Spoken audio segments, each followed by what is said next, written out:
To je najbolji odjel u Asti, naravno. Naravno da je. Koji još odjeli postoje? Postoji obavještajni, protuobavještajni, paranormalni koji se moraju preseliti nakon eksplozije prošle godine. Kam se preselio? Nepoznata lokacija, naravno. Mislim da postoji umjetnički, to mi nikad nije bilo baš jasno zašto imamo umjetnički, ne znam, arheološki, te stvari su nekako full zanimljive za čuta, ali ne družim se baš s njima.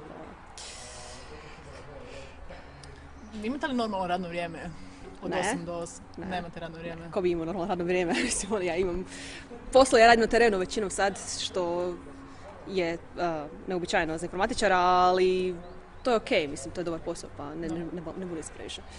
Vi ste bili prvi koji su došli u stan agenta Petra Jesam, Gajnovića. da. Mesi su dovukli s terena, bili u tom trenutku s imali nekog drugog posla.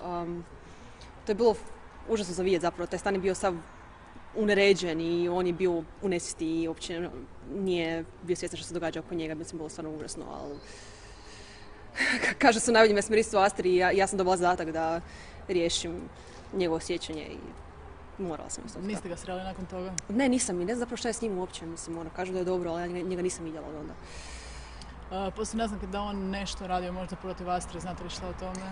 Postoji nekakav blog, ali nisam toliko dobra s njim zapravo da bi znala neke detalje. Mislim, priča se uvijek svašta i u Astri to bi moglo biti utemeljeno, ali ja ustavno nemam nikakvih dokaza o tome, pa ne znam. Vi znate trčati u petama, ako se ne varam, kako ste to naučili?